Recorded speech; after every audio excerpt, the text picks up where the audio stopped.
real relationship drama with the best night of your life. Your host, Jaye, and Simply E, hold on, get ready to enter the J Spot on IntellectualRadio.com. Good evening, good evening, good evening, and welcome to the best night of your life. Woo! Guys, thank you so much for tuning in. Welcome to the J Spot. Want to thank you all so much. Please do me a favor, you guys. Go to our page and like our page at the J Spot. Go right ahead to YouTube, like and subscribe to our channel there, the J Spot Radio. Go to our Instagram, like and follow us there, the J Spot, Jaye.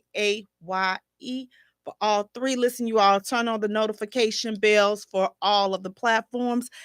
Hey, family. Guys, thank you so much for joining me and allowing me to spend a tiny portion of this evening with you all, guys. We have an amazing show lined up tonight. We're going to talk a whole bunch of bull junkie. Listen, let me all look. These celebrities have been cutting up, okay? Now, listen, if you all have been following this Diddy situation, you all know it is a hot, foolish mess, that is taking place. All of these secrets about everybody is coming out. So I'm like, this is a circus. It's a circus right now going on. I don't even think, again, I'm still waiting for them to get to the root of what this man is actually in jail for. They're saying that, the bottles of, the baby oil, and they're bringing in some pairs of high heels and all kinds of ammunition, for handguns and things of that nature and rifles and all of this other stuff. My thing is this: before we go jumping again and saying this man is guilty and doing all this other foolishness, okay, you may have found all of that stuff. First of all, is it his? Can you prove that it's his? And then also, is it registered? This stuff may be registered. I would hate to believe that this man is a mogul, a multi-billionaire. Wasn't he a billionaire? Well, a multi-something. He wasn't poor, broke, and starving anymore. I just refuse to believe that all these businesses this man has started, he did not take the time to get his firearms registered. I just refuse to believe that. I refuse to believe that he's able to do all of this stuff, trademarking this, taking ownership of all this music. I just refuse to believe that he forgot a small, tiny detail, such as going and getting his firearms registered. So, you're going to have to come up with a little bit more than that for me, for a businessman of that stature. But we're going to keep our eyes and our ears to the ground and to the streets, because this stuff has gotten foolish. And again, I'm still waiting on what this man is really in jail for. Now, listen, speaking of foolish and what this man is in jail for, you all listen. It is prom season, or we are just about wrapping up prom season. Graduations and things of this nature are taking place at this time of year. It's that time of year again. And you all listen, I am a little concerned. I don't know, but listen, I'm going to talk to you as a parent of, well, my son, he's been out of high school, but I'm going to talk to you from a parent that had a child coming out of high school on the cusp of the foolery that we are seeing today. And I want to know, what do you all think about this? Are these prom send-offs going too far? Like, it's too much. Like, has this gotten out of control? Because I feel like the whole point of prom, these folks have missed it. People literally are going into debt for the prom send-off, not the graduation, not the high school graduation, not the college graduation. These folks are going into debt over the prom send-off. You all on this west side of Chicago, When I tell you I've never seen so many Rolls Royces and Bentleys rolling up and through the West Side. And listen, before you all start saying, listen, don't listen. Don't be hating. Let these young folks do what they gonna do. If their parents are going to do this for them, then who are we to say? Who are we to say what a parent should and should not do for their child? Who are we? We are another parent. And speaking from a parent, if you are living in an impoverished area, because let's be honest, let's be real, only poor folks are doing this. Only poor folks are going into debt and having these lavish prom send-offs. It's just I'm trying to figure out, I'm like, okay, so you having a prom send-off, have no problem with doing a prom send-off. We did a prom send-off. It wasn't extravagant. And I had told my, listen, again, being on the cusp of all of this, he's like, oh, well, I want a Porsche and this. I said, listen, I looked at him like, fam, please. First of all, the school that we lived in the hood, and he went to a private school over in yonder. So the price that I'm paying for your education, I'm like, listen, I can't even tell you all on air what I told this brother. If you want to know what I told this brother, drop a comment and say, Jay, tell us, and I'll tell y'all after the live stream. We'll have a sidebar conversation on what I told this brother when he asked me, can he get a Porsche? But the school that he went to, and I was explaining to him, I said, listen, you're only going to see that over here. When you get to school, you're going to be, if I was the type of parent to give into the, oh, they only live once and this and that. I'm like, well, listen, I don't go by that type of thinking, because I'm just like, listen, graduating from high school and going on prom, that's just the beginning. We're looking forward to so many more big moments where we're supposed to do this and go out. But your prom, high school prom, 17, 18 years old, this is not the occasion to do all of that. Like, we're going to do something nice and you're going to have something fun and it's going to be a time to remember. But I'm not jumping on board with all of this foolishness, trying to live and spend above my means for 5 or 10 minutes and to take a few pictures. And then now here we are. He's graduated from high school. He's graduated from college. Who even cares? Nobody even remembers what happened at the prom send-off. But some of these same people that are doing this, you're going to be spent, in so much debt. Listen, I've seen Rolls Royces, Porsches, Maybachs. I've seen these people having Camels. But the thing and the picture that I saw that kind of like had my mouth just wide open, and listen, I'm floored. I'm like, what? This Houston teenager, he showed up with $100,000 in cash for his prom. And it said he showed up flexing on his prom, at his prom, with $100,000 in cash. And you see all the adults around him as he brings all of this money out of the book bag. And, I instantly thought, you know what? Can I slap? No, let me take that back. Not slap. Can I smack every last adult? Let me slap his mama. Let me slap his daddy, her drug dealing baby daddy, or whatever. Is she a drug dealer, a hooker, whatever? Let me slap all of these adults that thought that this was a good idea for this young man to bring $100,000 in cash to prom. And then you are posting that on social media. I just want to know which one of them thought that that was a good idea. We have to do better. I'm so tired of this.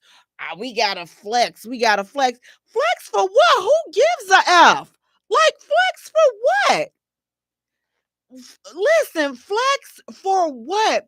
That's the problem. It's like our self-esteem and self-worth is so low that we have to feel validated. The way we feel validated in life is by going and trying to prove something to somebody. We spend so much time trying to, as they said in the caption, trying to flex. We spend so much time flexing till it's just like, what, why, really? So now you see in the comments of this young man's post, people are saying, well, yeah, oh, thank you for telling us where this is, where he is, so we can pull up on him. Like, you've made this young man a target to be hurt, because having $100,000 in cash in the hood is like dangling a piece of steak in a lion's den. It's like, what's gonna happen. I'm a flex. Yeah, my boy finna flex. My boy That's the stupidest thing that I have ever heard. Parents, we have to do better. We have to be the voice of reason.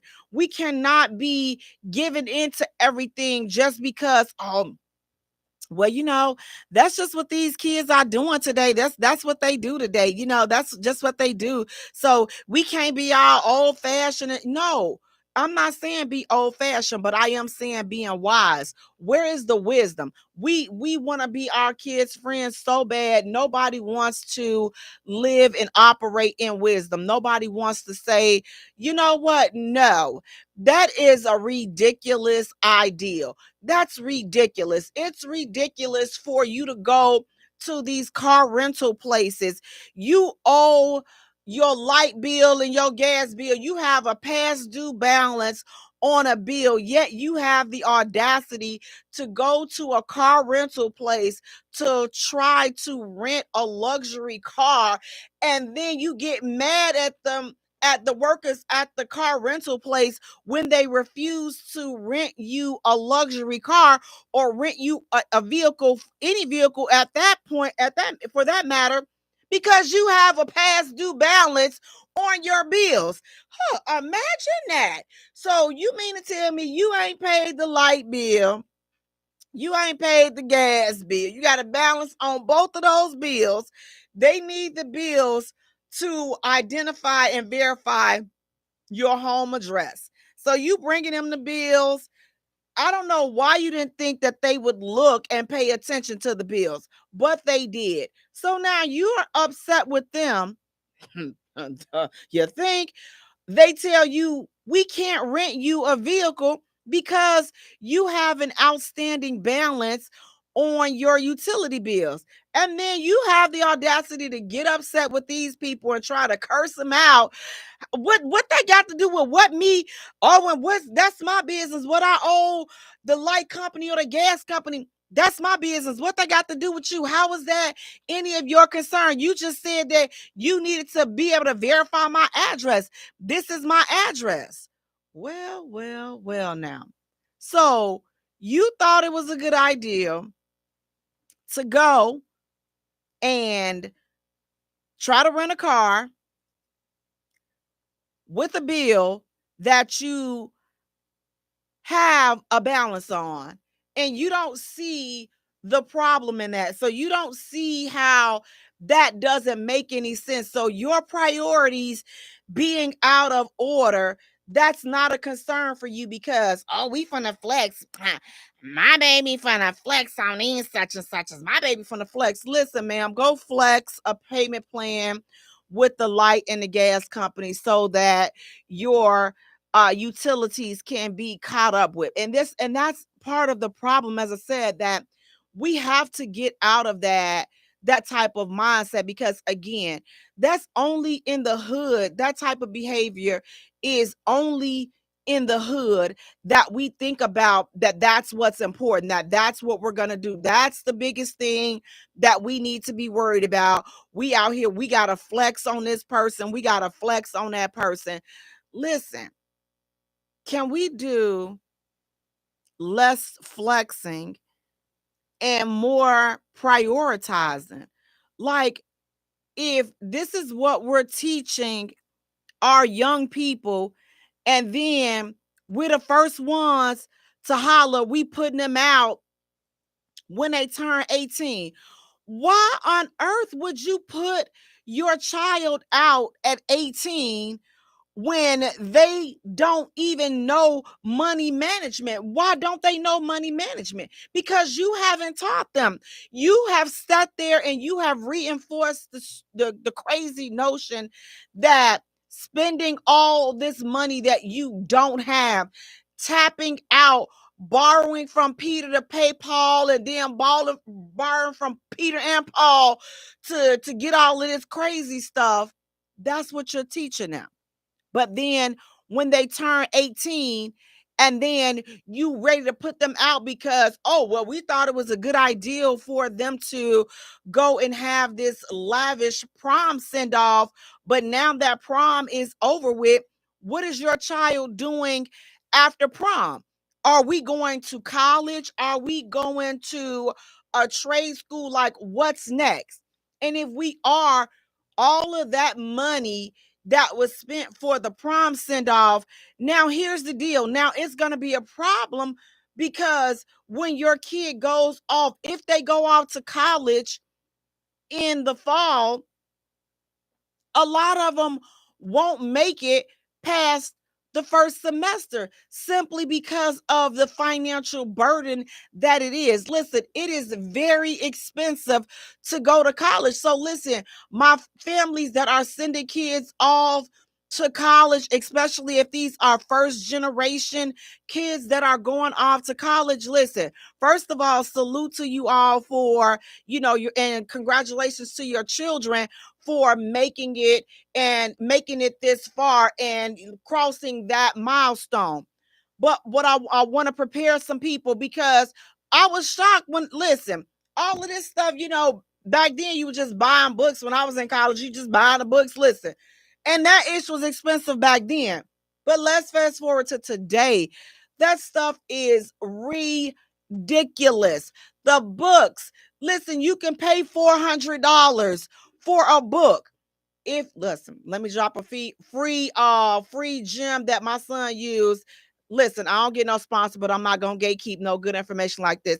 Listen, if you are a college student and you need to order your books, you can go to chegs.com. They are a good resource, a good avenue for children, college students, to order books. And let me tell you something. When you are ordering them books, baby, use the books will bless your entire spirit, okay? Listen, also order early. If you know the classes, as soon as you get your schedule, you need to get on there and start ordering your books so that you can have your books. And that's when you get the used books real quick. You got to be the first one, like, to be on it, baby. My son used to be stalking them, dog. He used to be stalking Chegs and something else. I forgot what the other site was, but I know the main site that he used was Chegs, and I'll definitely drop that in the comments. But that's chegs.com, and you go there, and that's where you will order your books off of Chegs. And again, like I say, now you can sit up there and, oh, I don't do nothing used. I don't do nothing secondhand, baby. Bye. Okay, listen, my son was on that looking for them books, the used books, because again, a new book could be $300-$400 to purchase, but a used book could be $150. So it just depends on what subject the books is. But my point I'm making is, these things are expensive, and a lot of kids don't get to come back for a second semester because it's so expensive. All these things. So, your financial aid and whatever, grants, loans, scholarships, all that. Once all that is said and done, you still have to get the supplies for your classes. Listen, these key codes. Oh, we talked about books. Now, we're not even going to talk about a key code that, if they even use this ish, if your class has a key code, if you tell your kids, if their class has a key code, that they need. And that's the for us old school parents that don't know, like, Jay, what the heck is a key code? The key code is to access a book that's online that a lot of the classes may have when the book is online, or the course, they have something that is online. So you need the key code to access that. Now, what I would say that the trick of, and those key codes can be expensive, $250, $300 for the key code. And then you be ready to slap somebody when you find out that your kid, they didn't even use the course online. They didn't even use the online book that you done spent $350 for that key code. So you be ready to slap somebody. So here's the thing. You want to wait until, tell your children to wait until that professor says that they are going to use this. And then you may also want to reach out to the professor or the teacher's assistant and see, like, yo, all of this stuff that you have on here, are we actually going to use this stuff during the school year, so that you don't be spending all this money on these books and stuff? But what I'm saying is, so we'll have money to get the Bentleys and the Rolls Royces and all this and that. But then when your kid call you and tell you they need $250 for the key code, now you cussing them out. I don't got that. I don't got that kind of money. Whoa, whoa, whoa, whoa, whoa. Aren't you the same one that just bought them the custom, all these designer brand shoes and clothes and outfits and all this other stuff? Aren't you the same one that just got them this? So you need, as a parent, you got to have the same energy that you have when you're out here wasting money and buying all this name brand stuff that you're living above your mean. You need to have the same energy. So we got to do better with this stuff. We cannot be, this was, I sometimes I just get so embarrassed. I'm just like, when when are we gonna get it? When are we gonna stop being the suckers?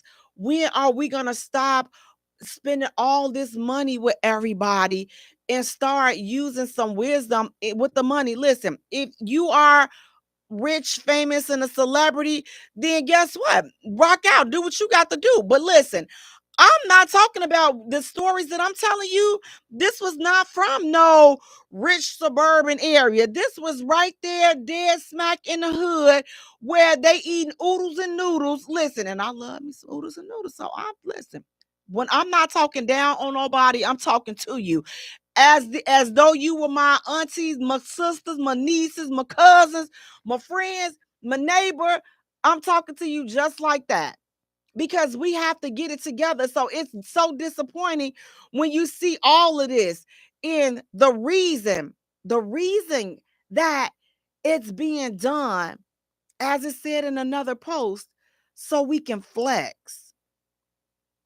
Come on. Flex a stock and a bond. Flex some IRAs. Flex something that's going to give you a return on your investment. But you're sitting here, you renting this stuff $2,500 for 3 hours. And then none of your bills are paid for the next 2 months. Or you put it on your credit card and now you're still in debt. You're still behind. So let's just do better. Like, I mean, let's stop putting so much input and emphasis on financial things, on materialistic things, and build our way up. But they always, these companies, like, they sit back and they just salivate and just rub their hands together, because they know, baby, if we can't count on nobody to boost the sales in the economy, baby, we gonna count. Listen, black folks gonna do it. Listen, yes, they said, oh, black folks, listen, they're going to spend, even if there's nothing for them to spend, they're going to, listen, they're gonna go into debt trying to flex. Trying to flex. You going into debt trying to show off for people that you say, I don't care what nobody say or think. I don't care what about. Well, we spend a lot of time doing things so that people that we don't, I don't care what they say or think. We spend a lot of time doing things to get their attention. But yet we say we don't care what people think or what they say. Let's do better, you all, especially in today's society. We are living in a day and a time right now, financially. Listen, the bottom is about to drop out of this economy. We don't have time to be spending like that. We really don't. We need to be putting all our little ducks in a row and stacking all our little crumbs and stacking everything that we have. We need to start being in a position to start doing that, because I'm telling you, when the bottom falls out, because it's falling, if you are paying attention to what's going on, you can see the balloon, and you can see the weight of the balloon. You can see all of it's just filling up. And before you know it, that issue's gonna hit the fan. And guess who's gonna be the first ones hurt? Us. Because we renting Rolls Royces, and we going and maxing out all the credit cards. So look Tonka truck can have $100,000 for prom out, because he flexing on them such and such as, and da da da da. He flexing. Now that was last week. Let's see how much money is left. Let's see what's really going on today. So you all, again, not looking down on anybody, not judging anybody. I am simply saying we have to do better. We got to do better when it comes to instilling financial strength and value into our young adults. We have to do better. So again, and this would be the same parents that will be putting their kids out at 18. You don't want to, if you can't respect my house, then you got to get out. And where they gonna go? Where are they going? If you haven't taught them anything, you haven't taught them how to balance a checkbook. You haven't taught them how to pay bills, how to get bills in their name, how to do anything, how to get a job, how to pay anything, but you're ready to put them out. You all, we have to do better, okay? Because again, this is just not a good look, the way that we are carrying on and doing things. We definitely have to do better, because again, all of this stuff that we got going on, it's too much. It's too much. Now listen, speaking of too much, you all, sometimes, I'm just gonna say sometimes. Okay, y'all just I struggle from time to time. But what do you all think about this? This man says that he's married and he's sick. He needs a kidney transplant. Okay. Now this is a good one, you all. And his wife is a match, but his wife says she got scared, and now she does not want to go through with being a kidney transplant donor to her husband. So now her husband is upset because she refuses to be to donate her kidney. What do you all think about that? What do you all think? The wife is a match for the husband. The husband needs a kidney transplant. He is on dialysis. His wife is a perfect match, baby. And she says, I'm scared. I don't want to donate my kidney. What are your thoughts? Is the wife right for it, not wanting to? I mean, what do you guys think? Is the wife right? Does she have a right to say, you know what? Listen, I'm scared. Yes, even though I know this is life or death, like, man, my husband needs me, but I'm afraid. I am afraid. I don't want to give my kidney. Hey, Leo, how you doing? She says, I don't want to give my kidney. I'm afraid. Hey, I said it. How you doing? What do you all think? Is this wife entitled to give her kidney? Is she obligated? Let me say that. Is she obligated to donate her kidney to her husband, or should he do what he's doing? He's on the waiting list to find another possible match. But his wife is clearly a match, and he is upset because his wife refuses to donate her kidney. As a spouse, what do you all think? Would you donate your kidney to your spouse if they needed your kidney, like, and you are a match? Would you save their lives? Because a lot of times it's definitely life or death. I mean, a lot of people can live, years on the dialysis machine, but it is definitely a lengthy process. Is definitely a tiresome process for a patient, and it definitely takes a toll on a patient mentally, physically, and emotionally. It does take a toll on people. But would you be upset if your spouse said, you know what, I love you, but I'm afraid, I don't want to get cut, I don't want to go through that ordeal? Or would you say married to your spouse? Or would you guys, if you want to talk to me, 708-223-8953, 708-223-8953. Is this wife wrong for saying, you know what? No, I don't want to give my kidney. I don't want to. Leo, you're saying, well, she don't want to. That's her choice. Like, I don't know, like, okay, so I have a few different answers for that. First of all, I need to see what type of husband has he been to that point? Because if he's been a bastard of a husband, you cannot have been a bastard and then come ask me for a kidney. No, sir. No, you cannot. You cannot have been out here cheating, running around. You are for the entire streets. The entire streets. And now you want my kidney. So you want my kidney. So let me get this right.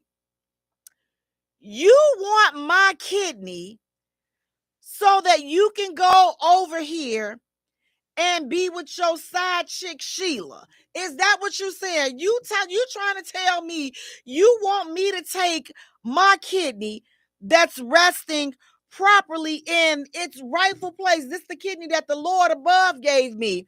So you're meaning to tell me you want me to take this good kidney that I got, okay? You want me to take and give it to you so that you can continue to slither and slide in these streets. So you're cheating, okay?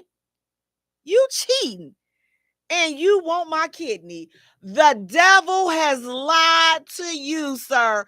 Karma has come your way. And who am I to step in the way of karma paying you back? Can somebody say yes? Okay, listen, that's the first situation. Now listen, if me and my husband, we loving on each other, big baby, we loving each other for life, we doing this thing the way that marriage is supposed to be. I got a kidney, you got a kidney. That's just how it is. If I'm a match, you got it. Because it's to death do us part. You got it. Listen, this kidney right here, we rocking out. We're going to rock out together. I got you. I got you. You got this right here. We got you. I got your back. I got your back. If you a good husband and you doing what you're supposed to do. And we have a great, solid relationship. But I would have to listen. You're going to have to call the pastor, and you're going to have to call everybody to talk me down and talk me into giving you my kidney if you have not done the right thing. If you have, until you do right by me, if you have not done right by me, what do you expect? What do you, baby? I will be worse than the wife off a Diary of a Mad Black Woman. with the exception of I'm not going to be mad, because how am I going to be mad? And this is my kidney.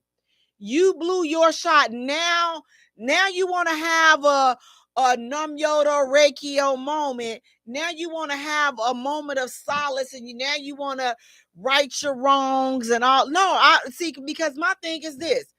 It's not sincere now, because you need something.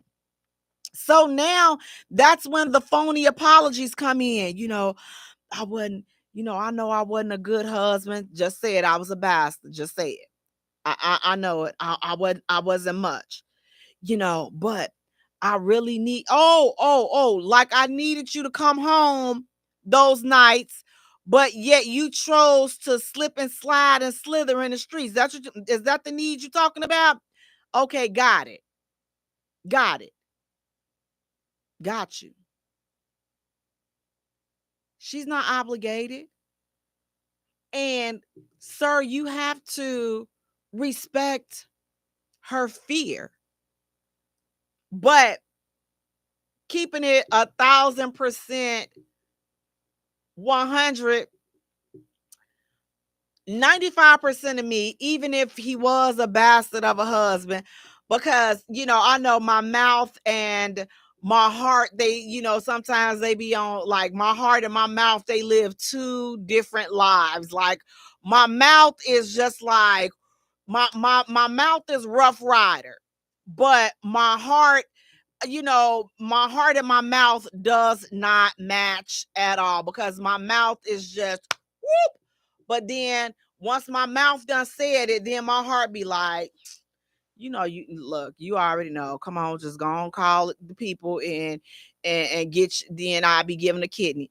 Now, what will happen now when my mouth and my heart is on one accord is, now after I done gave you my kidney, and let me find out that you still, or you went back out there to Sheila and them, I'm taking my kidney back. You don't have to worry about going in for another transplant, because I'm going to perform my own transplant. Now that my mouth and my heart is on one accord with that, I'm going to do my own transplant, and I'm going to get my kidney back, and I'm going to put it back in its rightful place. But you, sir, will not have my kidney and be taking this kidney around, because let me find out, I'll be like, calling the other chick, she be thinking I'm calling to talk to her. You want to talk to Randy? No, I want to talk to my kidney, Wayne. Where is my kidney? That's who I want to talk to. I don't want to talk to this lying sack of trash. Let me talk to my kidney, because my kidney is the only reason why he's alive to be snoring and playing up in your face. It's my kidney. Listen, I'll be bringing it up every chance I get. He out here acting crazy. Baby, look. You can leave, but the kidney got to stay. You can leave, but the kidney has to stay. So, look, again, I don't fault her for being afraid, because, again, at the end of the day, it's her body. And having a kidney transplant is a huge deal. But, ma'am, if at all possible, I mean, it's gonna save his life. And again, it's a lot of other different variables to consider. So let's say, for instance, okay, she gets past him, she gets past being afraid to donate her kidney, but he's living a life that he will mess that kidney up. Then no, I'm not going to give you my kidney. Example, if he was a drinker, alcoholic, and that's what caused his kidneys to fail, alcoholism, well then it's a strong no. You're not getting my kidney, because you're still suffering with alcoholism, which means that you're going to get a good kidney and you're going to mess this kidney up, because you still have an alcohol problem. So no, you cannot get my kidney until you get yourself together. So no sir, no thank you. You will not be drinking and soiling my good kidney and all this alcohol. No, you will not. You will not be a drug addict and be messing this good kidney up. That's why your kidney has failed. Now, if it was some type of other health condition that sprang up and you like, man, I never knew this, or some type of issue that runs in the family or something. If it was something that you did not do to your own body, then listen, we can I'm on board. But again, if it's something, or if it was something as a result of something that you did, maybe you were a past alcoholic or you did drugs in the past or whatever, but 20 years later, you're clean and you got yourself together and all this and that, and now all of this has sprung up on you as a result of you not taking care of your temple in the past. Would I be open to that? Yes, because you're no longer doing it. I mean, like, unfortunately, you snorted or took a sip too many back in the day, and now that cost you your kidney. But again, I believe that you deserve a second chance just like anybody else. But if you still tossing it back, you can look somewhere else. You will not get nothing from. Listen, all I can do is pray for you and pray that because listen, when you go to have the dialysis, listen, and they tell you, because when you go to dialysis, they tell you what to do, what you can drink, eat, and all this stuff, and they tell you what not to do. So you up in here in dialysis, and they're ciphering out, and baby, listen, the whole machine, all the fluid come out brown. Like, it ain't even supposed to be brown. Like, what's that? That's all that liquor. See, they're ciphering out liquor. You ain't ready. You're not ready for no new kidney. You are not. You will not be marinating my kidney in that Hennessy or whatever else you be drinking. Not mine. You're going to have to find you some. Listen, find you somebody else to play with and knock the attitude off. But at the end of the day, it's each person's discretion. But I'll say this: make that decision. But I say pray about it and just listen. Make sure you praying and not listening to listen, because as you got this side and this side, and I'll say know which voice is talking to you. Because like I say, the voice right here that tells me, listen, I wouldn't give that raggedy bastard nothing. This has got a loud voice, because sometimes the right voice is over here. Give it to him. Don't. It's the right thing to do. Just give it to him. And then this will be like, no, you don't. That's yours. It ain't your fault he messed his kidney up. It's his. Listen, let him deal with it.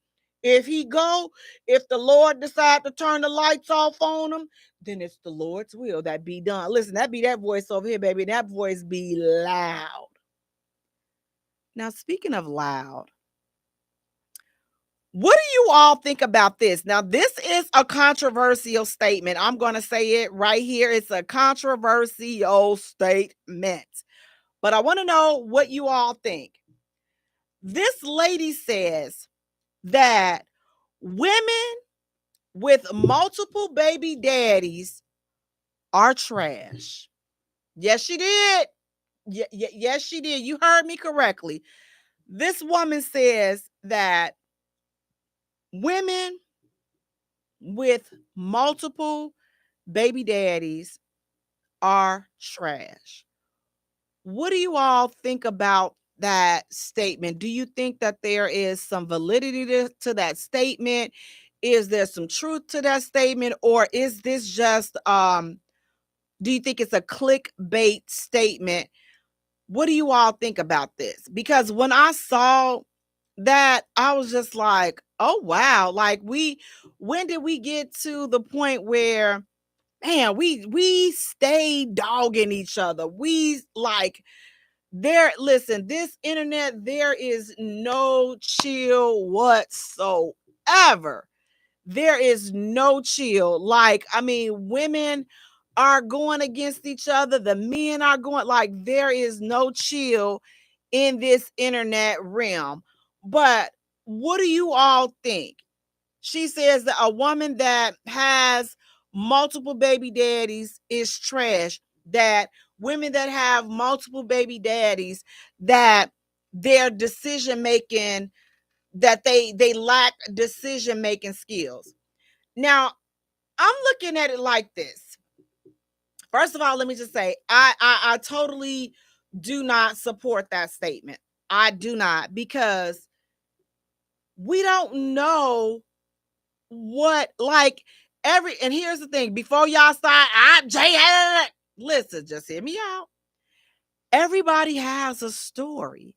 So we don't know what the story was. Like, and some people are saying, you know what, listen, I've had guys say, listen, I don't care what the story was. I see the end result.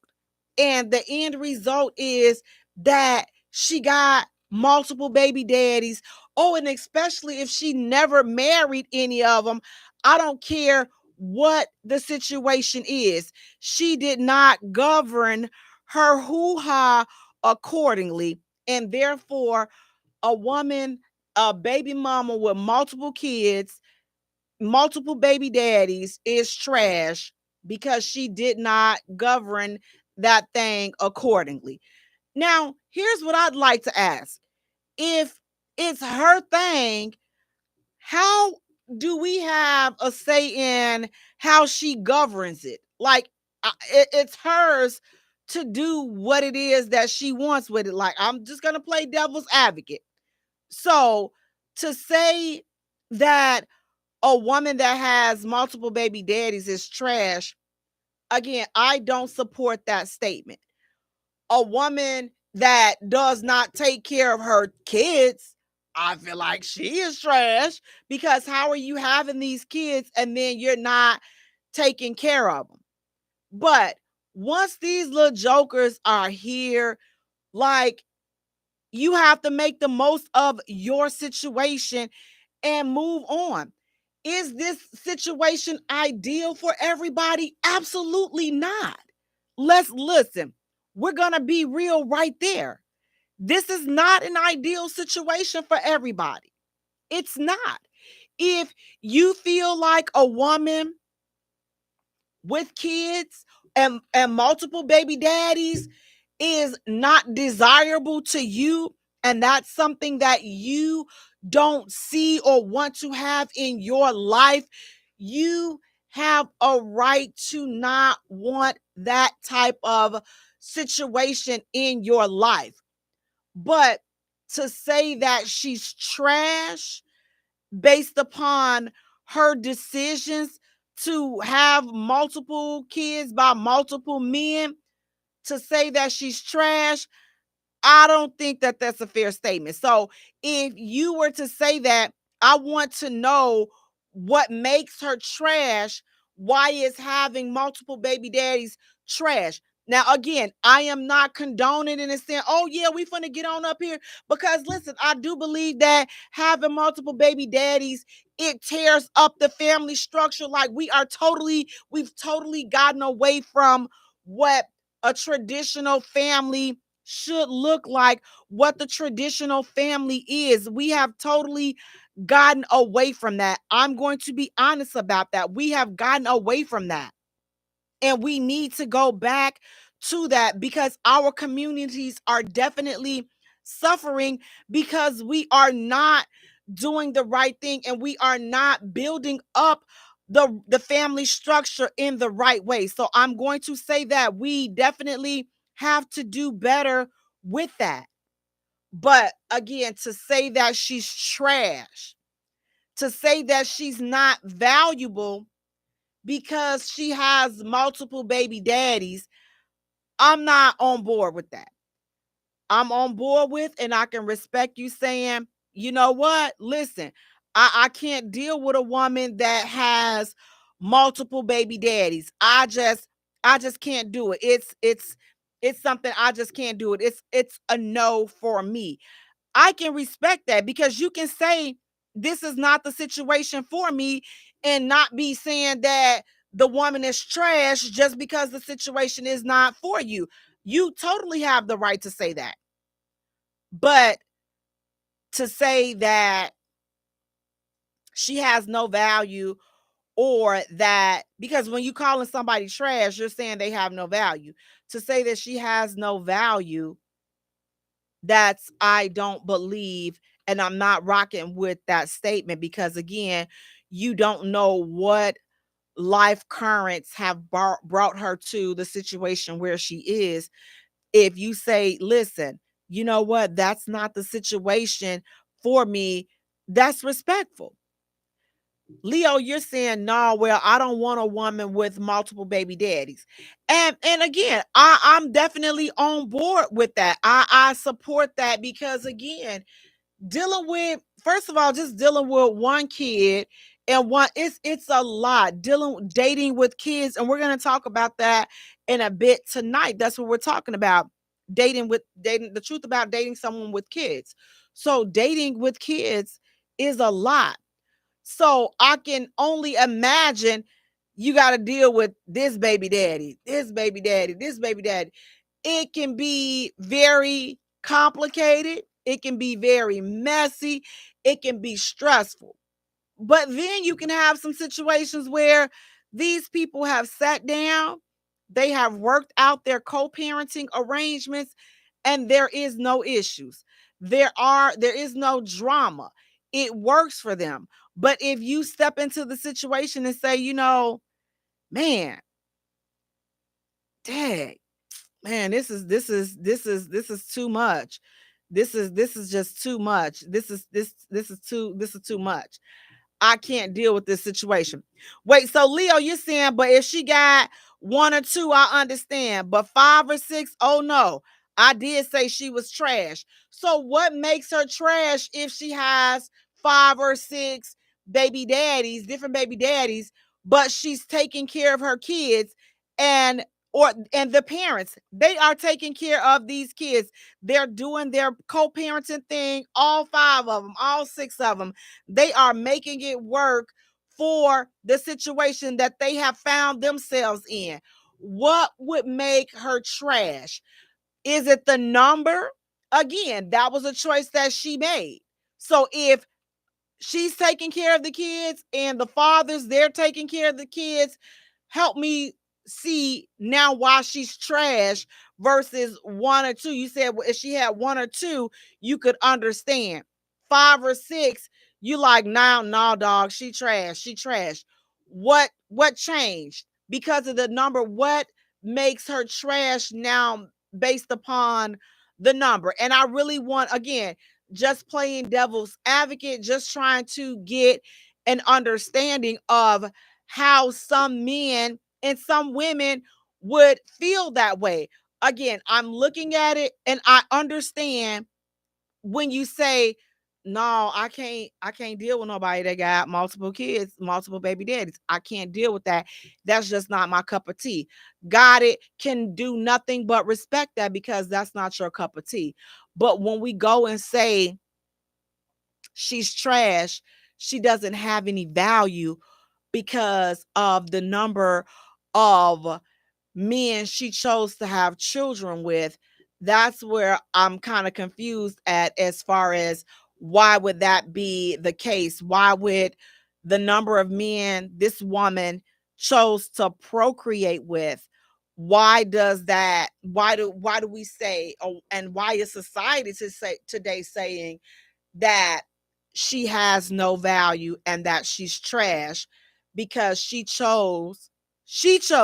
made a decision to let whoever skeet in her, she let all these men that she decided to let them, she made that decision. And then after that, when their kid was born, they all stepped up to the plate, and whatever situation that they have going on, they have it going on, but it works for them. So are we saying, let's say this, are we saying Nick Cannon is trash because Nick Cannon got like 1,000 kids by all these women? Are we saying Nick Cannon is trash because he has free community? Baby, listen, he will drop a load and be on the next 5 minutes, he's somewhere else, revving it on up and dropping another load. Are we saying Nick Cannon is trash? Because why can Nick Cannon go and have all these multiple different baby mamas and he got some kids the same age? Listen, you have more high profile men that have more baby mamas than you do have, men, women that have more baby daddies. So if we really think about that, name two celebrity women that got a ton of baby daddies. Name two celebrity men that got a ton of baby mamas. I can name three right off the top of my head for the men. I can't name any woman. I don't know any woman celebrity. Now drop it in the comments. What celebrity woman has multiple baby daddies that you all can think of? What celebrity woman has multiple baby daddies? And let's drop that in the comments. What celebrity man can you think of that has multiple baby mamas? Let's drop that in the comments, guys. I want to see. Let's see if we can compare how many celebrity men do you know that have multiple baby mamas versus how many celebrity women have multiple baby daddies. Okay, you said Erica Badu. Okay, now drop the men. Cedric. Hey, Cedric, how you doing? So now we got Erica Badu for the women that got multiple baby daddies. I forgot all about that. Okay, so we got Erica Badu. Okay, so for your Erica Badu, okay, you got Flavor Flav, you got Nick Cannon, you got Cam Newton, you got who else? Nick Cannon, Cam Newton, and it was another one. Oh God, I forgot the other guy. That it's right on the tip of my head, but it's like three of them that they have all these baby mamas versus, okay, so we got Erica Badu. So thus far we got just Erica Badu that we're saying that she got the multiple baby daddies.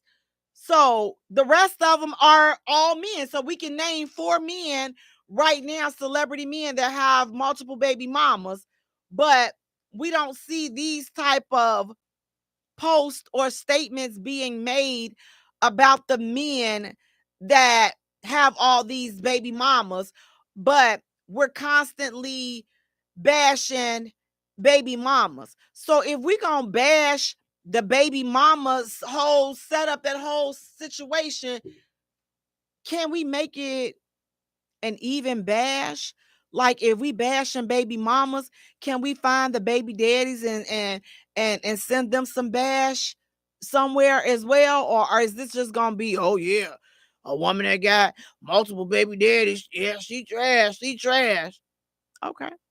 Again, I can respect if you say that, you know what? Look, she a woman with multiple kids. Again, she ain't that's not my cup of tea right there. I can't get down with a woman that, that has multiple baby daddies. I can't get down with a situation like that because I'm just not comfortable in that type of setup.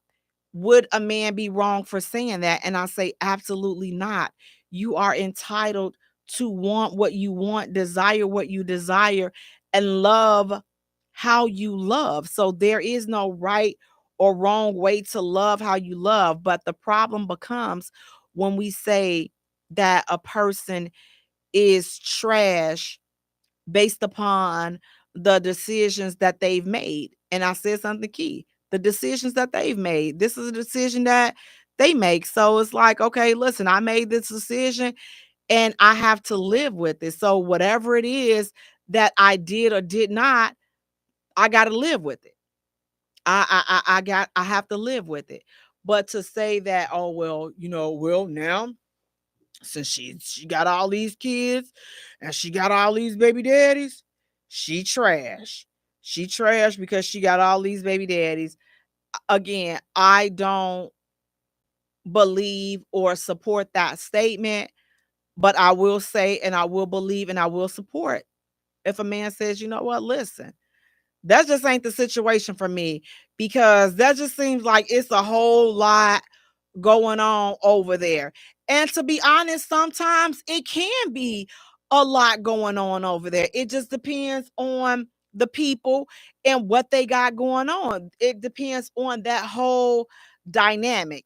But to just flat out say a woman is trash because of the number of baby daddies she has, I don't think that that's an accurate statement, and I don't support it. But again, drop in the comments, drop the number of drop the names of the celebrity women that have multiple baby daddies versus the celebrity men that we know that have multiple baby mamas. And let's see something. I want to see something. Guys, we're going to take a short musical break. And when we return, we have more hot topics to get into. Stay tuned. You don't want to miss it. You're listening to the J Spot, where we are strengthening relationships and families, one conversation at a time. Yeah, guys, it's ridiculous. I'm like, we out here just cut up, baby. Come on for you, me love you for you. Come on for you, jump me for you. Come on for you, see, I got everything situated. Come on for you, hey. Let me tell you now, how the Congo girl, I'm up right through, line up every tune, dancing in my blood, dancing in my blood. But guys, drop it in the comments.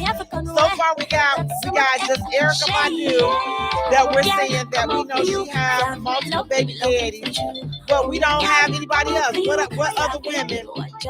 They're saying that women that have multiple baby daddies are trash. And so I said, she got multiple baby daddies. Okay. So we got Erica Badu. Okay.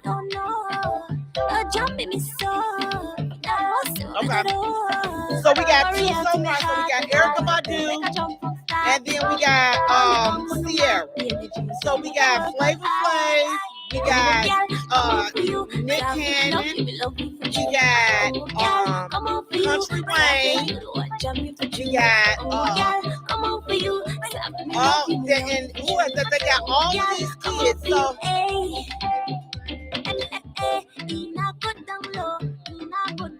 Country Wayne, Nick Cannon. Yeah, it's a slew. So what I'm saying is it's a slew of men that the Puff Daddy.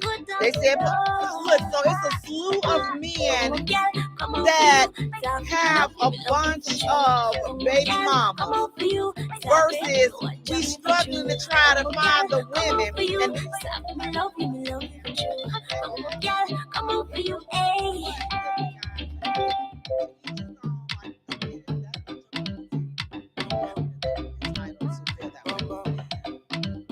Welcome back to the J Spot, where we are strengthening relationships and families, one conversation at a time. Guys, it's me. Now look, sitting next to me, we have esthetician. Hey. Chandler. Ooh. Mother of a group of cool dudes. Hola. And a little lady. Hey. Hey. I need you to bring that. I'm gonna try that. And the mother of a little lady.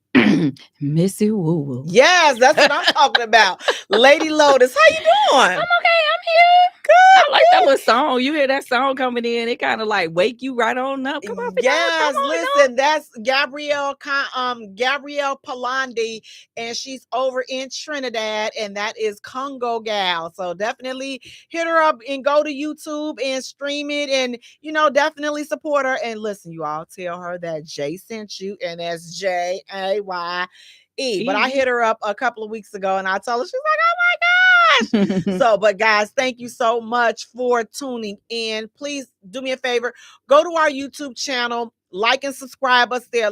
Guys, definitely make sure, listen, y'all sleeping on that YouTube channel. I need you all to go to YouTube. We are trying to get our 1,000 subscribers. We are almost there, y'all. We are almost at 800. So I need 122 of y'all, 150, 200, no, just 200 of y'all. We could do it because it's more than 200 of y'all here. It's more than 200. Let's do it. Let's go. Go to our YouTube channel, subscribe, and like our channel, share it, share our videos. We have so much stuff on YouTube that is not even on Facebook or Instagram. So y'all missing out because everything is on YouTube. So go to our YouTube channel, the J Spot Radio, like and subscribe. Hit that. Hit that notification bell. Bang, bang, bang, ski, ski, ski. Bang, bang, bang, ski, ski, ski. Only the West Siders know that. Only the West Side from Chicago. Listen, we was getting to it. Listen, that shoulder just said, not today. You thought so? I learned the move, girl. What you The move? personal trainer got to doing some of the mobility moves on me. She Oh, took my arm and she had put my arm back that way, took my arm. It was a little crack right there. I didn't even know we get a crack. It right there. Girl, that thing went crickety. And then she came up here and it went crickety. And I was like, wow, I feel amazing. You felt like you got a tune-up. She got the little, she got the little yoga block and had me put my head on it, do my arm like this. I said, oh, my chest done open up. I can breathe. Mobility, y'all. Do the mobility, then strength train. Well, listen, I'm gonna have to do the mobility, the strength, and all. Listen, baby, let me say, guys, look, I don't know if you all just wake up and just stuff that should not be happening, just should not be hurting. Like, I'm just really getting the range back in my elbow. I'm just like, you know what?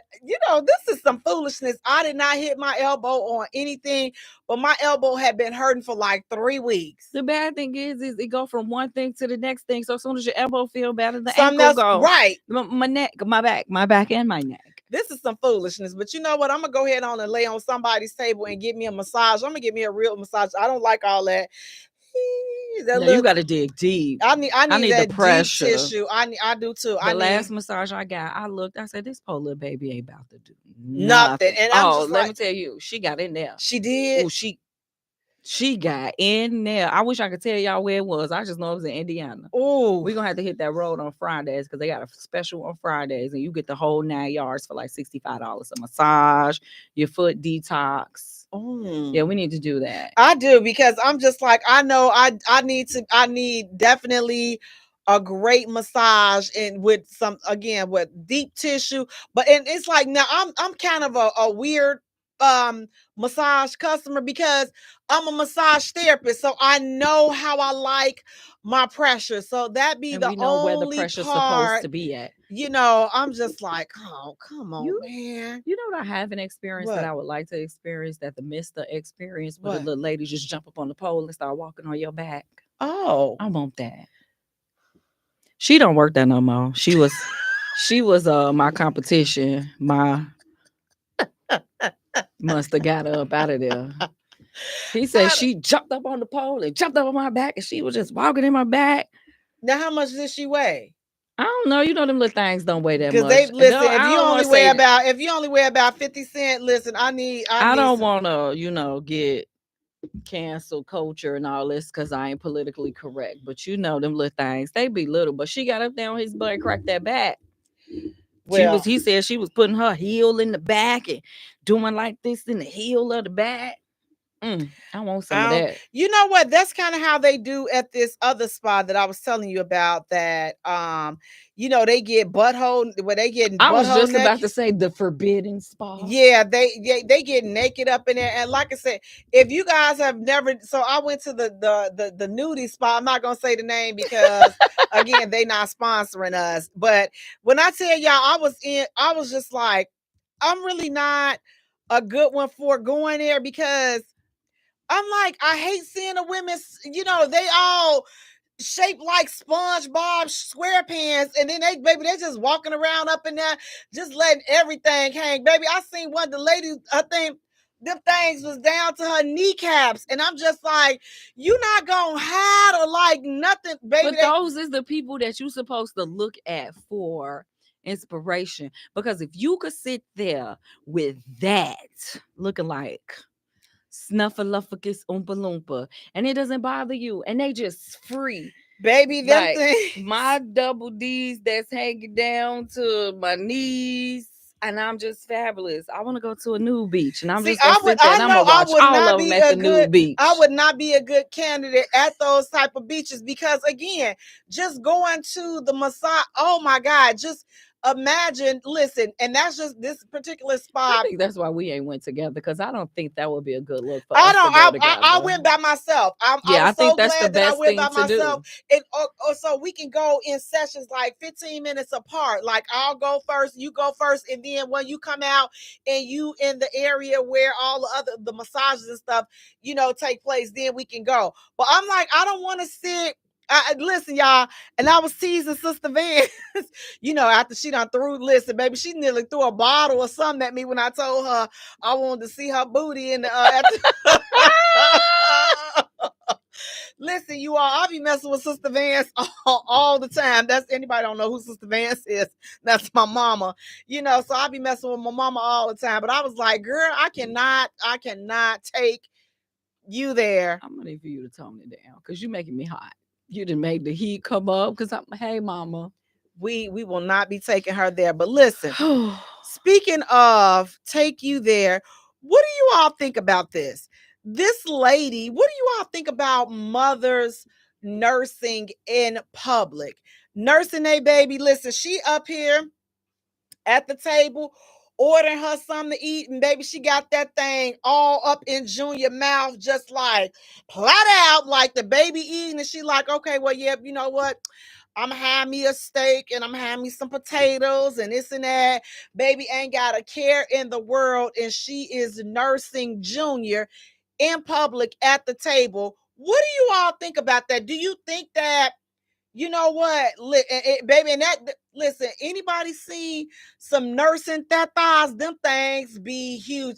Listen, we didn't even see the baby's head because, baby, them things be so huge and full of milk that you couldn't even see Junior's head. But trust me, all you saw was some little claws because Junior was holding it like this. Baby, Junior holding it like, listen, I wish, look, I'll slap anybody that take his food. What do you all think? Do you think that there should be a separate section? Do you think that mothers should go somewhere, that they should not be doing this in public? What do you all think about that? Do you have a problem with seeing a mother nurse? Lady Lotus, do you have a problem with seeing that? Or what do you think? am a nursing mother and I'm going to nurse my baby. And if you don't want to see it, then don't see it. Now, I am a polite nurser. If that's how we say that. I do have the little blanket. So I do cover up with the blanket, but I have had to at the restaurant when them kids hungry, they hungry. You can't always take breast milk with you if you don't have, what do you call them, coolers and all that. And ain't nobody got time for all that. I got to carry a baby bag and a baby. I ain't got time to be carrying coolers to make you happy. So my thing is this. So look, I feel like, if you nursing them, again, like you just said, Lady Lotus, you could put a blanket over it. I don't want to see. Listen, I have saw some dirty ones, and I don't know. I'm like, ma'am, you didn't even clean it off before you. And Junior don't care. Junior is used to Junior the like thing tasting like Newport and Cools and all.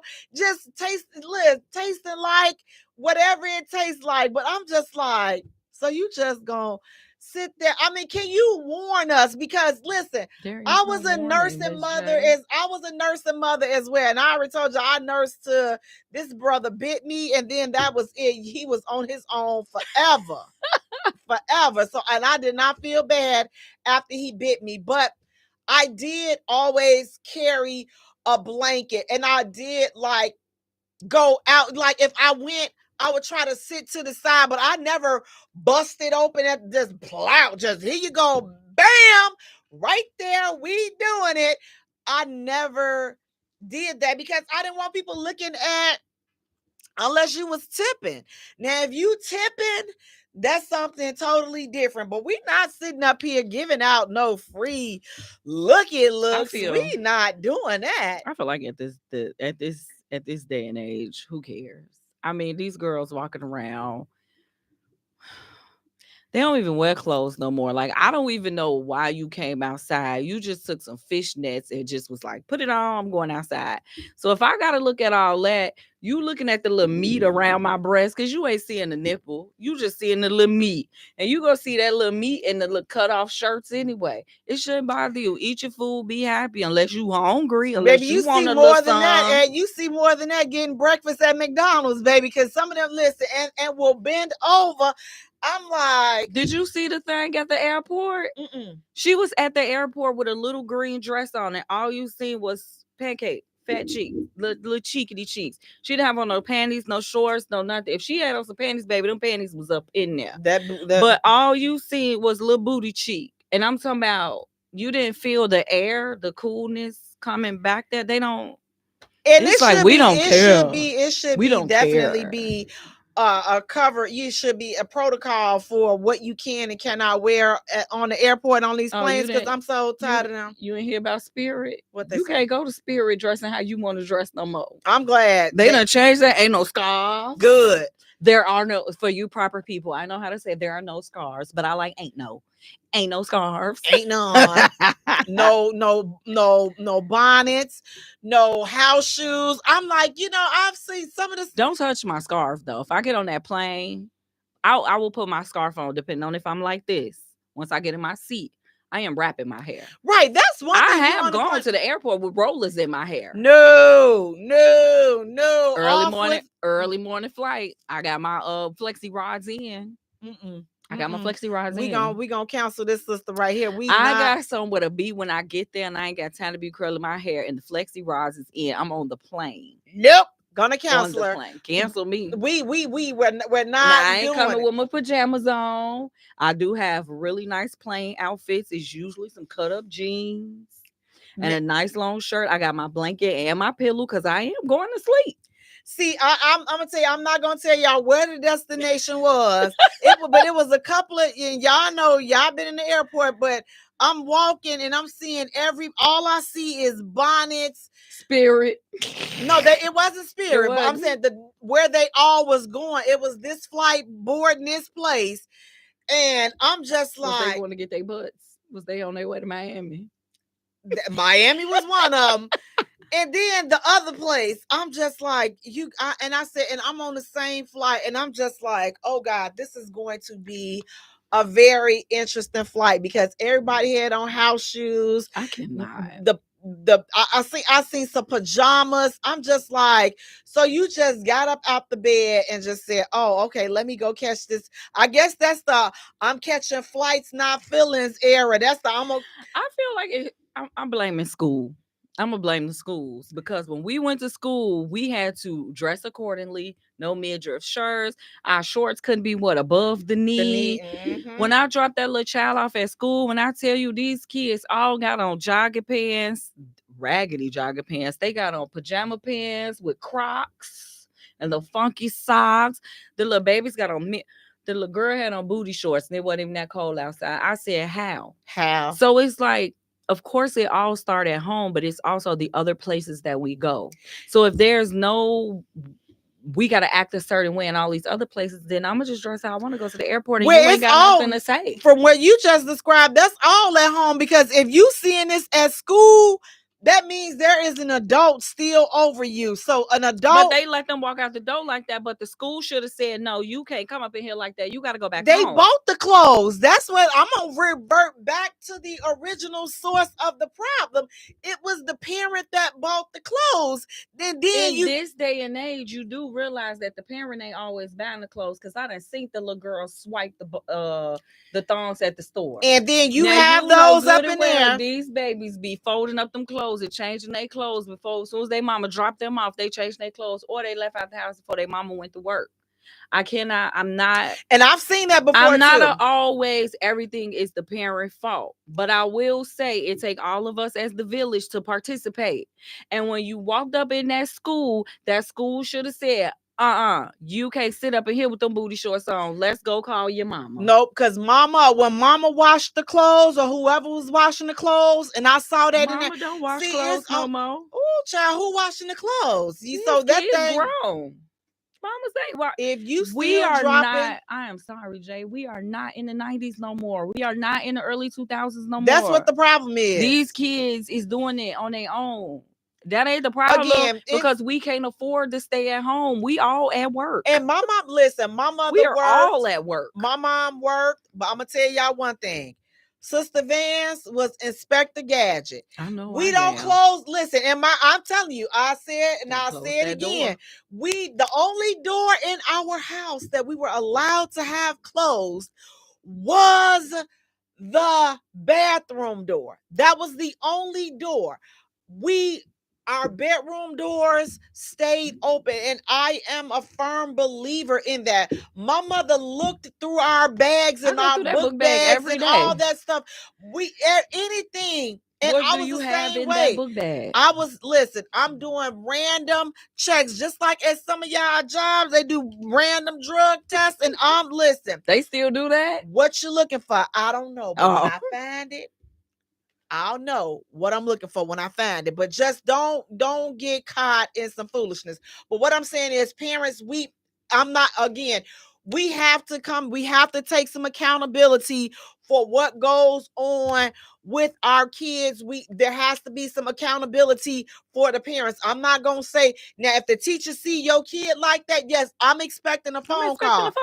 But I'm expecting to see, once I call you, I'm expecting not to see this again. But I'm expecting also that the parent is involved in seeing something that's going on. But I'm not gonna blame this all on the teacher. I wasn't blaming it all on the teacher, but I'm just saying you a part of the problem. We couldn't go to school like that. Why they could come to school like that?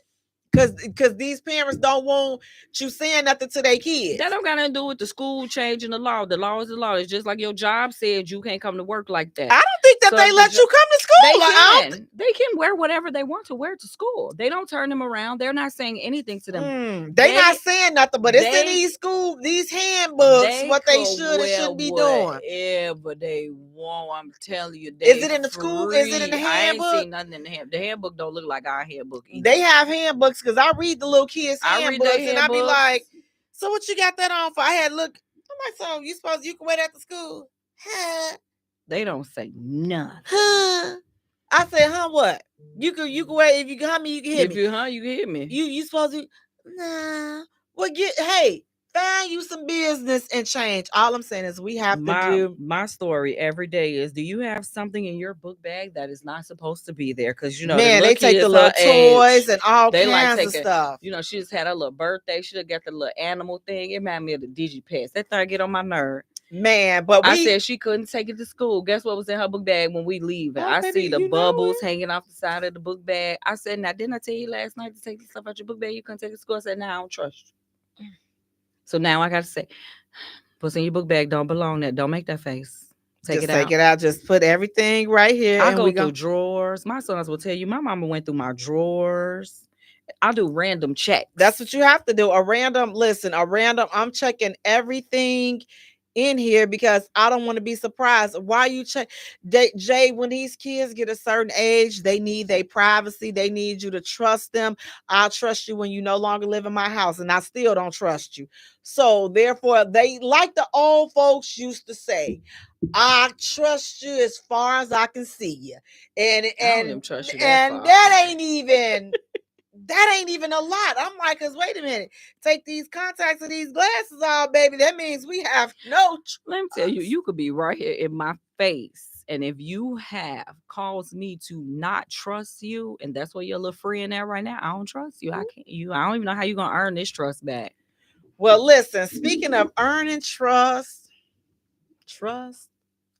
tonight we are talking about the truth about dating someone with kids. Lord, we have been talking, because it's like the kids have been the talk of the show for tonight. But when you think about it, I'm like, being out here, today's dating streets, for me, I think that it's different today. And I don't know, what do you think about this? But today seems to be different, dating with kids, even if you're not out here dating, but what you can observe from people that with kids that they're out here dating, I think is really different than it was in the 90s when we were growing up. Because the level, first, let me just start off with the level of disdain towards women with kids. We are like at an all-time high. And I don't remember experiencing that when I had my son coming up dating. What do you think? I don't think I've ever experienced it. I think it's always been around. It's always been there. I think it's just out there more because of the internet. So people got something to say. And all it takes is for one person to say something and for something to go viral. And then here comes somebody else. Well, let me talk about it. But it's always been there where people don't want to date somebody who got kids or their kids too bad. I mean, I don't know. I didn't have issues like that. I didn't date people, and I always put that out in the front. Look, I got 5 kids, I got 7 kids. It's 2 daddies. Feel how you want to feel. Either you accept us or you don't. But at the same time, my decision was also not to date like that when I had my kids, because I'm not bringing you around now. So I didn't really experience any of that, but I never noticed my friends or anybody else experiencing that. Like I remember dating. So I have 1 kid. So I remember dating. And I didn't bring people around my son because I'm just like, I felt like I had I could have had a kind of trigger finger, and so I wasn't in the space to be, having strangers around my son. So I wasn't really big on that. Bringing people around. But what I do remember is I'm just like, man, I all this stuff. And I guess maybe because me personally, I didn't like the attitudes and some of the stuff that women are saying today. Now, I will admit, I was definitely on a jazzy side. My mouth was a little on the slick side. How A little bit. That's a little, just a tad bit, but I think that it was basically to my friends and in my circle, they would know what I'm going to fall for and what I'm going to accept from a man. True. But by me having a kid, I'm never going to tell you what you should be or shouldn't be. Oh, well, you got to do this for me in order for me to go out. Even though, listen, you all, I'm going to tell you, I thought like that. I felt like, okay, you know what? If you want to go out with me, then I need you to pay my babysitter. And that was just, I was like that. Listen, okay? Listen, call it whatever you like. And I got it. But here's the thing. They never knew that that's how I thought. The reason why I was doing what I was doing is because I thought like that. But I never came off like, I ain't going out with him like he got to pay my babysitter. Da, da, da, da. Even though I thought like that. So how I did it, I was always nice, demure, and really not like just a subtle. I don't even know if you would call it a drop. So I would remove. So what I would do is I would be like, you know what? Dang, I want him to pay for my babysitter. So if he don't pay for my babysitter, I ain't going out. So I'd be like, you know what? Man, I was looking forward to going out, but I'm like, I ain't gonna be able to go out this week because my check is a little short. You know how to pay my bills and everything. Girl, got a little independent thing going. Dress it up. Knowing I got my money. And I'm like, but you know what? I don't have enough for a babysitter, so I can't go out this week. But on the next pay, and listen, I always be like the next pay period. So that's like 2 weeks away. So now here's the deal. If the dude's serious about, he's gonna pay for the babysitter, hands down. So mind you, my thought of mine was always, I ain't going out with you unless you pay for my babysitter. That's what my thought. So that's why I put on the little show for it. And then I would get it almost all the time. And if he didn't offer to pay for it, depending on how I was really feeling, then I'm like, we ain't talking no more. But I think I ain't talking to you no more. I think that's just the difference in the ages. Not even the ages, but every generation has personalities, and every generation come out with something different.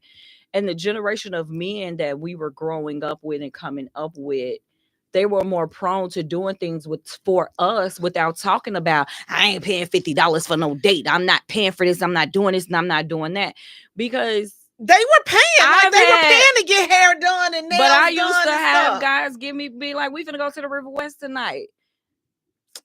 Here, take this. You ain't got to spend your money. Here. Yes. I got your drinks. Even if you wasn't going out with them that night, you going with your girls, they were giving you money to have a good time, because that's how I show that I'm interested in you. I want you to have a good time. I ain't worried about nothing you about to go do, because I'm secure and safe in minds over here.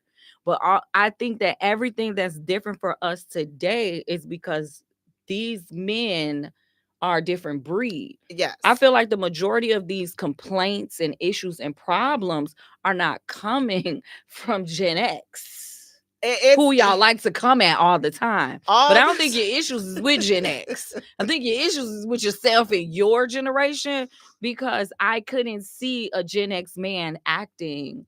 I couldn't see a baby boomer acting like this, because the boomers paying for everything. The boomers paying your car note, your rent, what your kids need. Let me get your kids school supplies. Boomers will pay for everything. And a Gen X man, he's gonna do, I feel like, whatever is needed to show you that I'm here for you. I got you.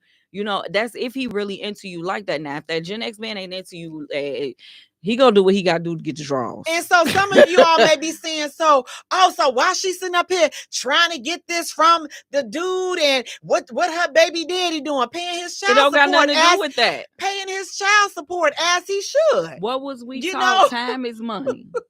And somebody's time is getting used for me to come and go out on a date with you. Absolutely. And I don't want to pay this babysitter to come out on out this my date. pocket, right?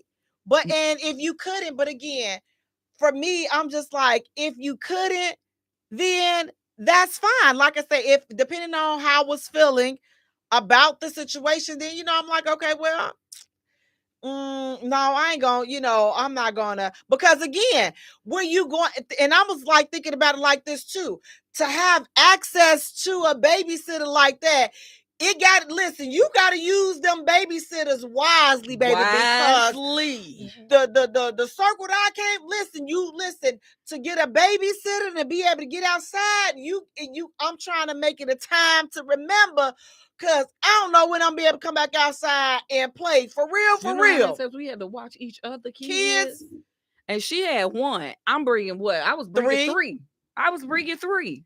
And we can't go outside at the same time because our babysitters is each other. So like, all right, you go out this week, I go out next week, never really being able to go out together. So the rare times that you got a chance to go out together, you got to make the most of it. But when you are dating someone with kids, there are a lot of things. It's a lot to take on, especially if you're someone that does not have kids. I think for me, I'm thinking that people that have kids, they should only date people that have kids. That's what I'm thinking, because don't nobody want to be the Brady Bunch dating somebody with a whole bunch of kids. You got a bunch of kids. I got a bunch of kids. I'm not saying a bunch, but I'm just saying, like, if you have kids, because I think that people with kids understand people with kids' responsibility. That's what I think. And so now, like being an empty nester, I couldn't see myself dating somebody that has little kids at home. I cannot. Because again, you gonna come home and you gonna see what's gonna stump you up is that math. You gonna come home with that new math. You better take it to school. You better get a tutor. No, how to do it. And your daddy at work, and see now, listen, he gonna come home. The whole house gonna be tore up. The only thing that's gonna be intact is the table with the chair with your kids still sitting at the table crying. But the whole house gonna be tore up. You know why? I done tore the house up because I couldn't help the baby with the math problem, and they sitting up there crying because they telling you, my teacher said you gotta do it this way. You doing it wrong. Well, tell Hey, your get teacher up to do on. it. See, Tell your then teacher to listen. do See, it. now I told the whole house up because Tell your teacher to do it, because that ain't how we learned how to do it. And ain't nobody asked y'all to change how we do math. Because Faja is learning math the old school way. If I gotta help her, I'm telling you now.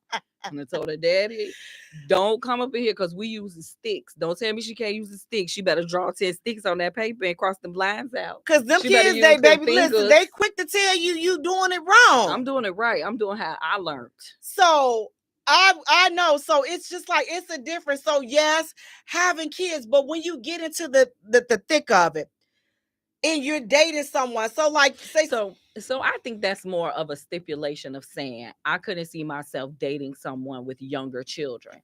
What if this man was to come to you and he had, a 20-something-year-old off in college doing her own thing, got her own apartment building, she don't need us and all this and all that.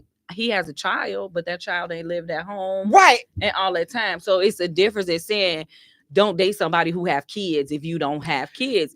It's having it's having an understanding of what you want to deal with when it comes to somebody who has children. I definitely wouldn't want to date nobody with no babies. If I have a 7-year-old, if they ain't the same age, if they ain't in that same age bracket, I don't want to change no diapers no more. I don't feel like dealing with any of that. And here's another thing too. I would flip it and you would look at me and be like, you got a lot of nerve. I don't even want to deal with your 7-year-old. I have my own. Baby, see, that's what I'm talking. Need for yours to be teenagers. I'd rather deal with the attitude. And then I'm at the point to where if you got a daughter, I don't even want to date you. Like, you got to come at me with sons, because this little girl right here is going to get me locked up. See, I would be like this. So I look at it like this. So like, just to piggyback on your example with the 20-year-old, and they're in college. So there still has to be a conversation had there for even dating people that, you got a kid and they have kids. So one of the conversations that I think that a lot of times that should come up that really doesn't come up until the last minute is, okay, listen, what should we do? What would you do if your 20-year-old, your 21, they're getting ready to graduate from college? Now they need to come back home. Or you have a grown kid, life happens. They got to come back home. Now, this person that doesn't have kids, or even if you do have kids, how does that look? Are we talking about that? Like, okay, listen, my young adult have to come in here, they got to come back because X, Y, and Z happen. Is that person going to be okay with that? And I know a lot of people would be like, you know what, I'll cross that bridge when I get there. But me, I kind of like, because you have a kid, I'm like, I need to make sure that we have a game plan just in case. So I'll be like, listen, if something happens with your son or your daughter, what are we, if we're together, what are we going to do? How will we handle that? If something happened with my kid and they have to come back home, how are we going to handle that? Like, are we going to let them come here? Are we going to pay for them a place till they get on their feet? How does that look like, so that we can kind of just have a plan instead of waiting to the last minute? Because again, let's be real, stuff happens. I'll cross that bridge when I get there. Don't be bringing stuff up. You manifesting things that might not happen. So that's no difference in saying what's gonna happen with your elderly parent when your parent. But that has elderly. To be talked about. I ain't talking about. I would like to like, that's something I'm big on, talking about things like that, especially if it's situations in the now, because again, these are situations that cause people to break up. Because we're not talking. My mama coming here anyway, and the wife and the mama don't get along. Now, the wife had no idea that you was gonna move your smart mouth mama. Now your mama got dementia, and she still, the one thing she do remember is she don't like your wife. She don't remember nothing about the King March. She don't remember how to make the cornbread right. She remember she don't like that heifer over there. She and call her heifer every chance she I get. guess he about to be a miserable man living in the house with me and his mama. Because I feel like all of this stuff is at a given. It's going to happen. It may not happen. It may happen.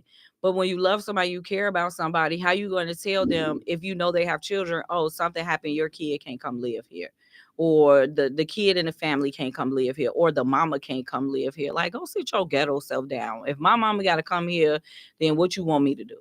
If my mother has nowhere else to go, and it's the same thing for him. If his mother has nowhere else to go, you about to sit over here and be ignorant and dumb and say she can't come? Your mama better respect me, because if she don't, it's going to be some laxatives in her coffee. And I bet you she be on that toilet all day. And I bet you she going to learn to leave me alone, because she going to be calling you saying she trying to kill me. I ain't trying to kill you, but I bet you going to be in the bathroom on that toilet and you boo-boo on yourself. Here, do it. Your son go get called and he gonna have to come clean you up, or you gonna be sitting there in the boo-boo.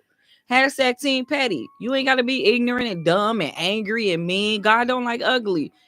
Karma is a you know what. And karma is definitely a you know what. When you get with people, you accept them and everything that comes with them, or you do not get with them. And that is so true.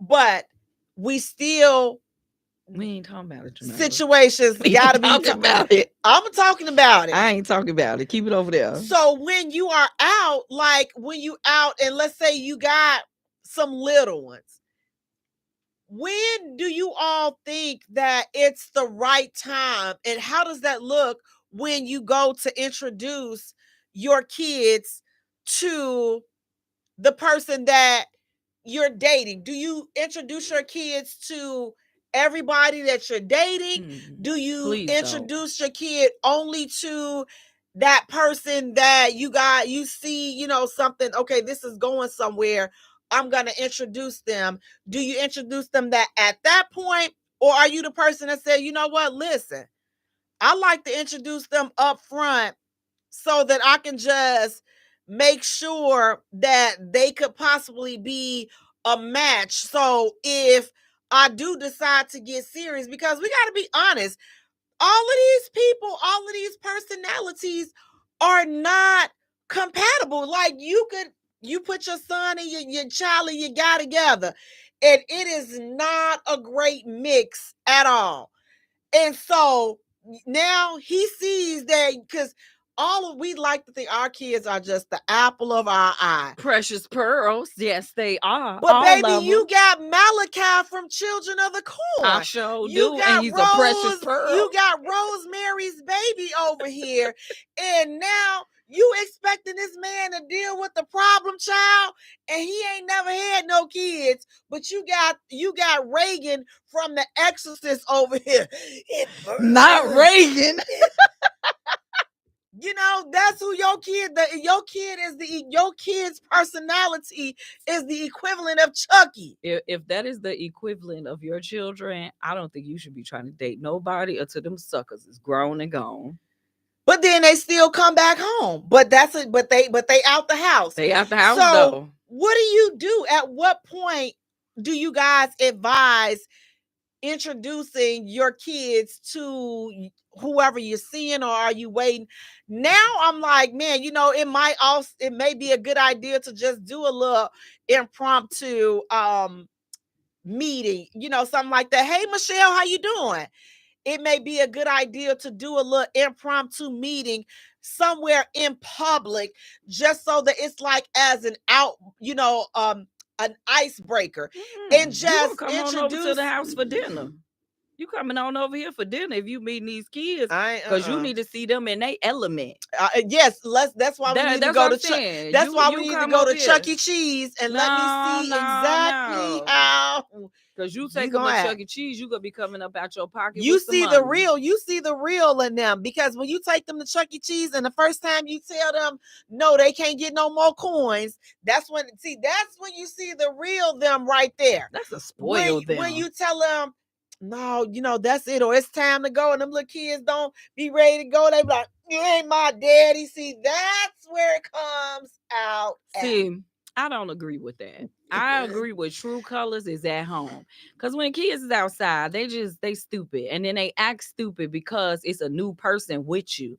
And they don't think that you gonna beat me in front of this man because you like him. Because then you also have to see my true colors of how I act with these kids. We gonna do this at the house. We gonna set this up.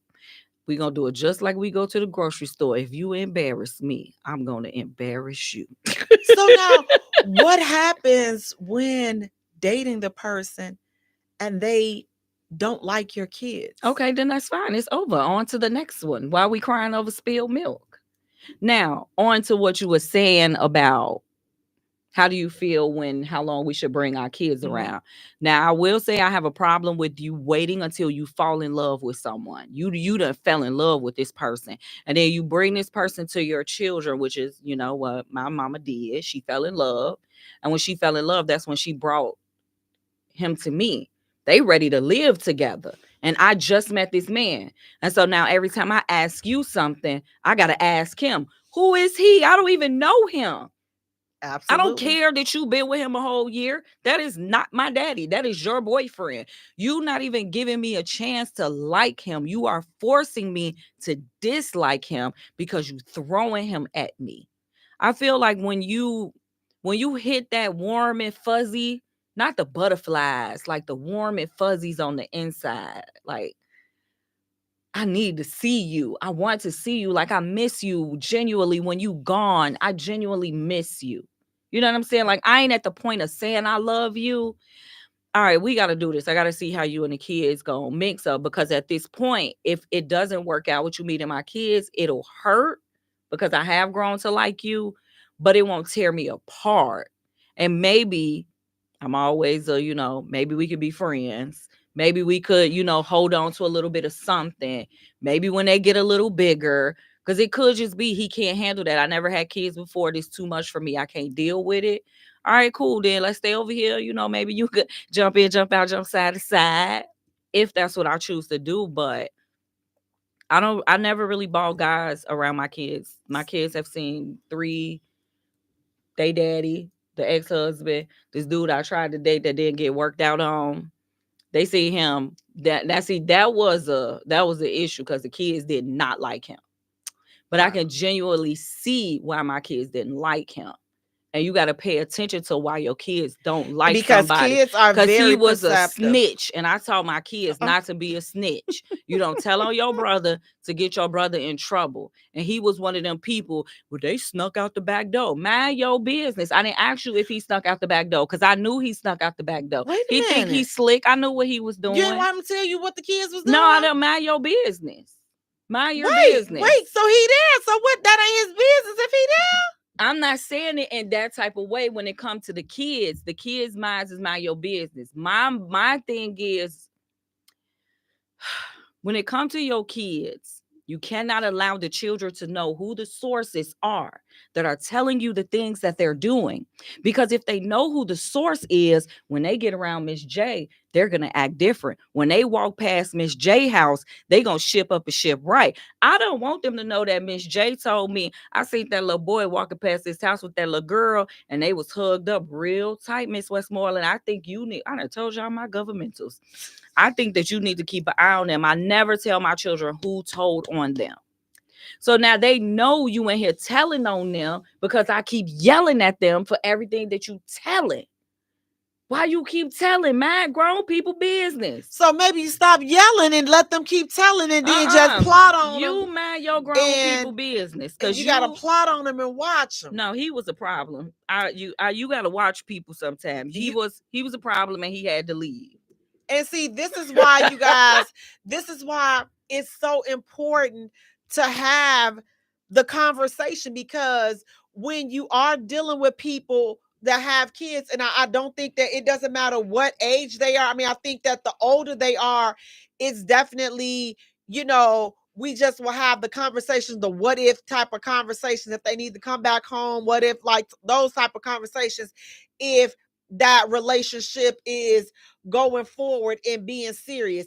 But if you are somebody that's dating and your kids are grown and y'all ain't talking about nothing serious, then in my opinion, there's no reason for us to even be bringing our kids up, because our kids are grown and we not even sure what we doing right now. So we not even talking about nothing. I need you to see these kids before we get to talking too serious, because it might not be equally yoked, and we can't do it.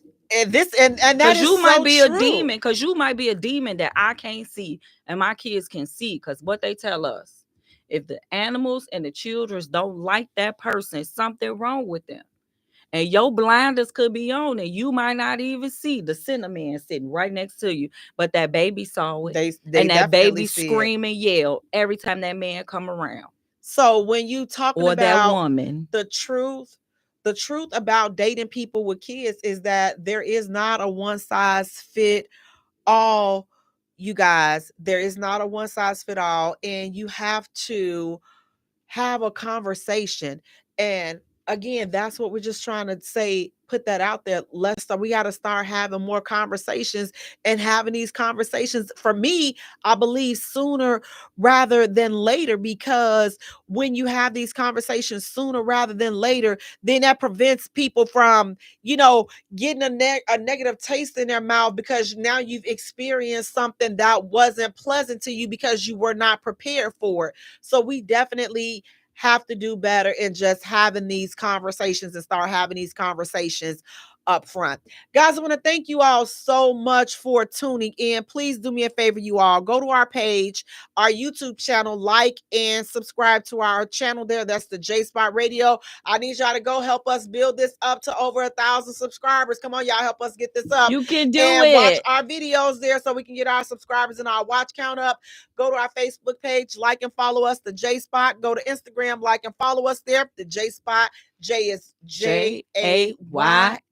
For all three, turn on the notification bells. Until next time, you all take care of yourselves and each other. Boop, boop, boop. Peace out, you guys. Good night. Thank you. Listen, and start telling them, listen, I got Chucky over for here. hitting the J Spot on IntellectualRadio.com.